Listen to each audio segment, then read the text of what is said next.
Today, we're going to be talking some more about how buyers can be taken seriously by business brokers and by sellers. More specifically, we're going to be talking about demonstrating your ability to close. I'm David C. Barnett, and you're tuned in to Small Business and Deal Making, the podcast, YouTube channel, and blog where I talk about buying, selling, financing, and managing small and medium-sized businesses while controlling risk. So if you're looking to take control of your future through buying a business one day, or if you already own a business and you're looking to grow or exit, you've come to the right place. I talk about interesting things, I talk to interesting people, and I answer your questions every week right here. So be sure to hit like and be sure to hit subscribe, and let's get to it. Are you thinking of growing your business or beginning a journey into entrepreneurship? Take a shortcut to success by buying an existing and profitable business the right way. Visit businessbuyeradvantage.com and learn more about my online training, group coaching, and consulting services designed to help you win. All right. Well, today I'm going to be talking about, demonstrating your ability to close. And this ties in with the topics of getting brokers and sellers to take you seriously. I get so many comments, so many emails, so many people on Twitter saying to me, David, I can't get brokers to return my calls, or, why can't, I get a chance to even talk to some people, etc. And basically, I'm going to read a story that's going to illustrate what is happening in the world of small and medium sized business buying. So, this was a comment left on a video, the 2022 holiday chat number 2, which is entitled Buying the Construction Business with No Money Down. We'll put a link to it here. Now, these holiday chat calls are long. They're like an hour long typically. They get very few views. A lot of you guys don't have the patience for it. They are filled with amazing nuggets of insight and information. They're definitely worth your time. And if you don't want to sit and watch YouTube for an hour, just go into your podcasting app, whichever one you like to use, look up David Barnett Small Business. You will find that the audios of this channel are all on a podcast feed. So go look it up there. It's the 2022 HC number 002 is the way you'd find it if you were going to search their podcast feed. And I mean, it's the fall right now. So if you listen to one of those holiday chat calls and you think, geez, I'd like to be on one of those holiday chat calls, and you can be anonymous, but they are paid consulting calls offered at a discount where people get to talk with me and we record it and we release it publicly. But again, you can be anonymous. It's okay. And if you are interested in that, the way to get yourself signed up is by being on my email list, because I always offer it first to people on the email list. And you can find the email list over at davidcbarnettlist.com. And yeah, look at that. davidcbarnettlist.com is where you can sign up for the email list. And people who are on the email list get to enjoy the holiday chats between Christmas and New Year's. That's why I record them, so I can kind of take a break over the holidays. Everybody else has to wait until the summertime, and I release them on Fridays over the summer. So, you've probably noticed them on this channel coming up every Friday from June, sometime in June up until Labor Day. And if you want to get those earlier, you have to be on the email list. So there's all kinds of reasons to be on the email list. Um, uh, you know, on top of my amazing writing that everyone seems to enjoy. All right. So now that I'm finished with that, let's get back to this story. So Skyman3, not his real name, I'm assuming, left this comment, and he says, "I was approached by someone to buy my small business." Okay, so he's a business owner that someone approached him to buy it. He's not saying he had it up for sale. He's saying someone approached him to buy it. I probably spent about 80 hours of my time, along with some of my lawyer and accountant's time, before I squeezed it out of them that they were trying to buy my business with no money out of their pocket. And it became obvious that they didn't exactly know how they would do this. I quickly realized that I would continue to hold all the downside risk for them to collect a portion of my company profits moving forward. It's an easy no thanks. Not just because that would be a horrible business move, but more importantly to me, I believe that they betrayed my trust. They believe they are doing nothing wrong by hiding the fact that they would be doing everything they could to put all the risk of the deal on the sellers. I would never do business with this person. And whoever is spreading these ideas around like it's a genius plan should be silenced. Yeah, it's pretty forceful language. I hope this video gets seen by more small business owners. My first question will now be, how do you plan on paying for this? I won't accept some BS salesman answer either. Great video. Thank you, Skyman. This was a great comment, and I think it illustrates quite clearly, what the issue is with people who are out there in the market trying to figure out a deal to buy a business with no money. And the person in the holiday chat call was also trying to do a deal with no money. And they were a student of one of these online buy a business with no money guru programs, which I love to make fun of. But seriously, those gurus, they're advertising on TikTok, Instagram, Twitter, Facebook. They come up in my feed all the time. And the fact that for years and years and years, they continue to put out money for paid advertising to advertise these things only means one thing: the advertising works. So there are people out there who are being drawn into this idea that they can somehow learn how to buy a business with no money. They're paying money for these programs, and then they're going out and they're knocking on the doors of brokers and sellers, the same people you're trying to get attention from are being overwhelmed by these zero down people.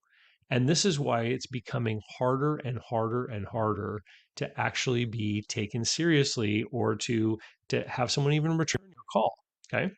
So what I've done is I've created a basic list of three things that are going to allow you to demonstrate your ability to close. And this is the biggest concern from brokers. They don't want to spend time working with a buyer who isn't going to be able to close the deal, because closing the deal is how the business broker gets paid. And the seller, just like Skyman here in this example, they don't want to spend time with someone who isn't going to be able to close either. So how do we make it clear as buyers that we have the ability to close on a deal?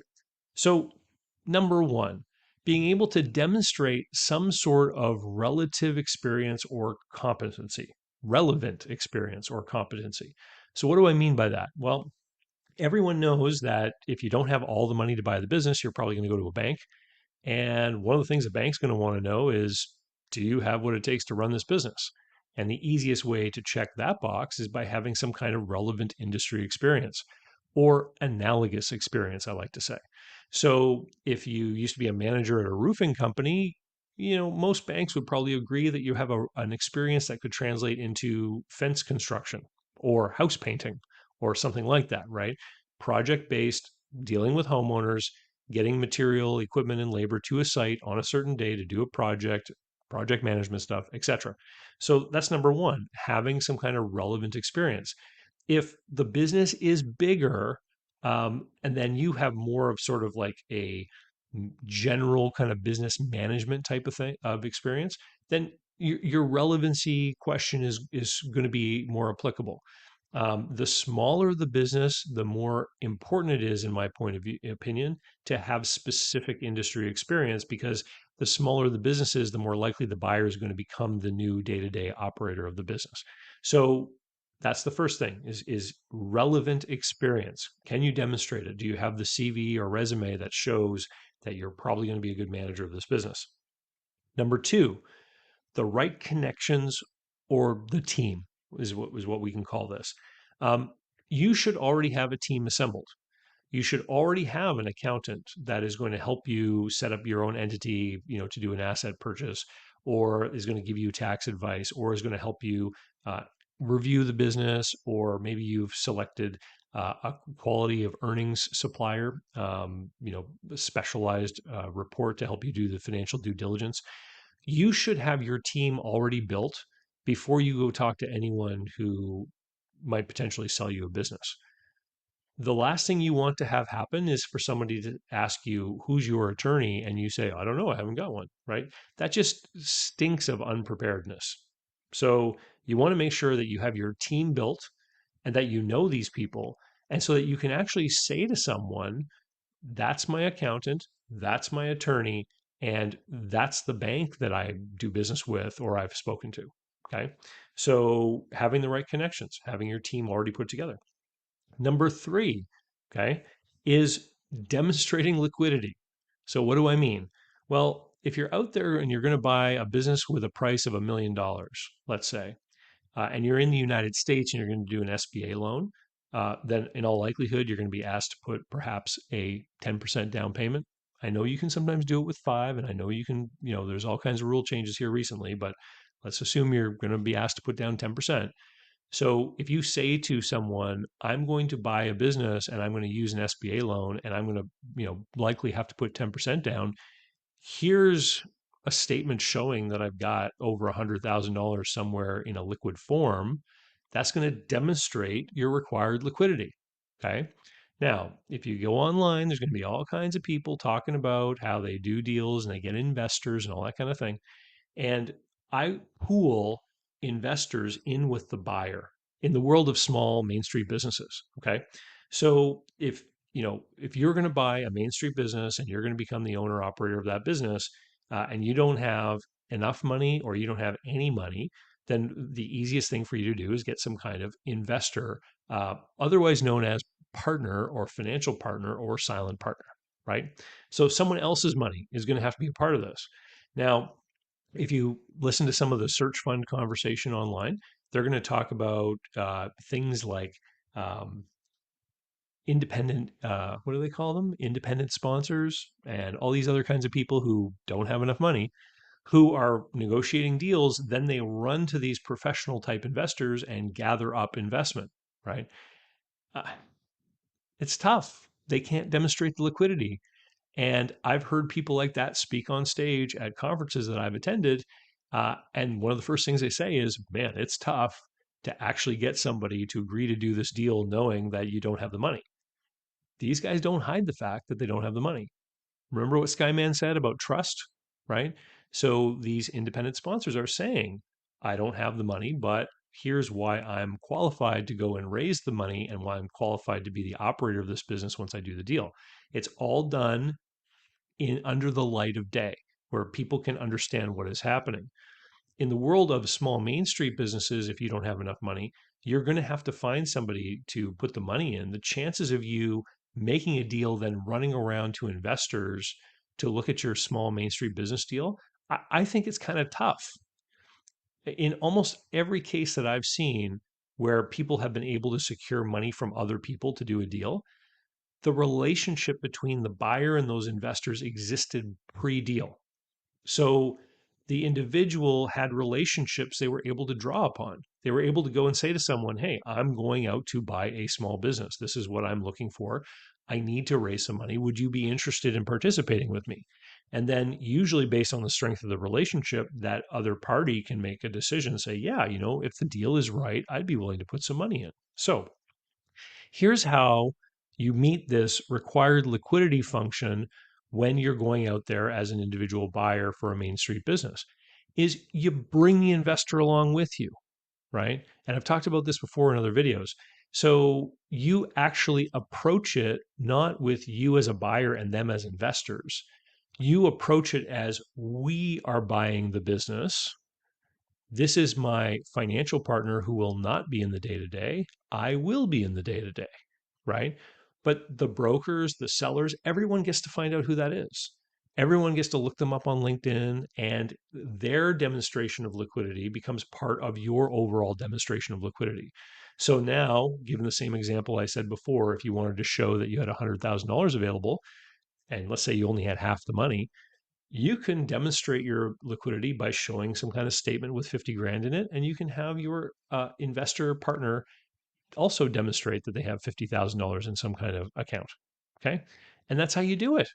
So don't be like this person in Skyman's story who goes out there and wastes people's time. I mean, I've got a whole page on my blog site. If you go over to davidcbarnett.com, there is a tab called Buy a Business with No Money. And if you go through there, I have all kinds of videos where I've demonstrated how it's hopium, right? Please don't get sucked into that scam. Uh, you know, yes, there are some people who've managed to pull it off, and those unicorn examples will always be held up as a reason why you can do it too. And it's just very difficult to do this. So watch those videos, become an informed consumer before you're going out and enrolling in any of those kinds of programs. But this is the reason why legit business buyers are not able to have conversations with people. Is literally the inboxes of brokers are being jammed up by people who've gone through these programs who don't have any money and are wasting everyone's time, just like you've seen here in Skyman's story. So anyway, that's it. Demonstrate your ability to close, and you will be received with open arms from people that are trying to sell a business. And with that, I'll say see you later. We'll talk to you next week. Bye. So, how can you learn more about buying, selling, financing, and managing small and medium-sized businesses? Easy. Go over to my blog site, davidcbarnett.com, where you can learn more about me and how I work with my clients. You can learn more about my books and courses that I've prepared for you. You can find out how to subscribe to my email list, the YouTube playlists, and more. There's literally hundreds of hours of content there, all for free, and I'd love for you to be my guest.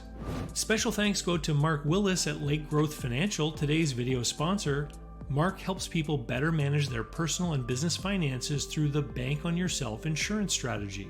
This is something I've done personally and I've seen others use it successfully for years. Go to newbankingsolution.com to find all the interviews I've done with Mark and learn more about the advantages of these programs. While there, sign up for a free consultation to learn what this solution might look like for you.